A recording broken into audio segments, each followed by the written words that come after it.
الإعلام الجزائري طالع بيتكلم وبيقول لك المنتخب المغربي النهارده تعادل مع الإكوادور.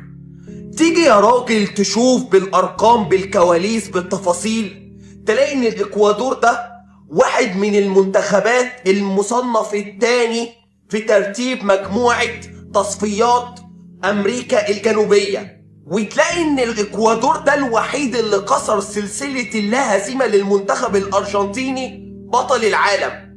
تبص الناحية التانية تلاقي الجزائر كسبان 7-0.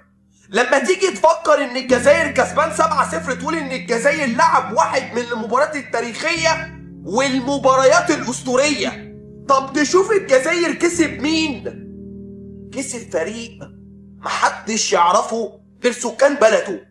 المقارنة بين المغرب والجزائر في كرة القدم صعبة. ماشي واحد وماشي جوج وماشي 3 و4 وماشي 5 و6، 7 و7.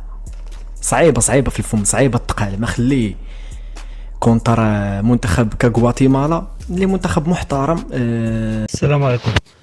في منشور ديال واحد الصحيفة جزائرية كيقول لك: شتان من يربح ب7 ومن يتعادل بشق الأنفس وهو سعيد.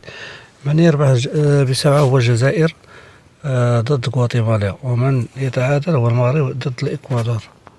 اجي نشوفوا التصنيف ديال المنتخب ديال الإكوادور اللي لعب مع المغرب، والتصنيف ديال غواتيمالا اللي عطاتها الجزائر 7-0.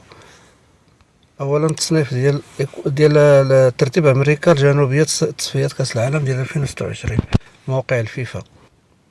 كما كنشوفوا هنايا الارجنتين في المرتبه الاولى، الاكوادور في المرتبه الثانيه، مع العلم ان الاكوادور غلبت الارجنتين في اخر مباراه وديه داروا. والبرازيل كاينه في المرتبه الخامسه في دول امريكا اللاتينيه، وديك الفرقه اللي لعبت مع الجزائر ما كايناش كاع هنا في التصنيف.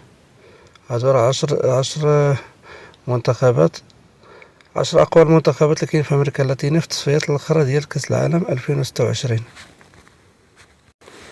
ونشوفوا دابا غواتيمالا شحال التصنيف ديالها ديال الفيفا في هذا العام ديال 2026. المرتبه 95.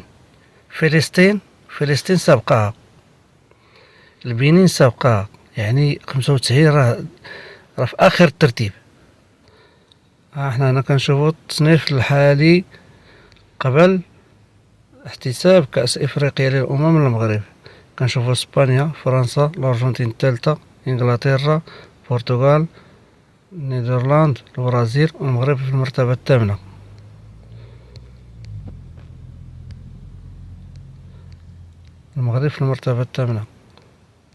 وغادي نهبطوا لتحت، غادي نلقاو الجزائر في المرتبه 28، وغادي نلقاو الإكوادور في المرتبة 23. يعني الإكوادور في الترتيب قبل سابقة الجزائر. وغواتيمالا اللي عطوها 7-0 كاينة في المرتبة 95. يعني لا مجال للمقارنة. كتقول لي أنا حنا غلبنا فرقة لاتينية ب7-0 وانتم درتو التعادل 1-1 مع الإكوادور، لا مجال للمقارنة. كنتمنى الفيديو هذا يعجبكم، ولا عجبكم ديروا ليه لايك باش يوصل لأعلى جمهور، وحتى الفيديو الجاي إن شاء الله.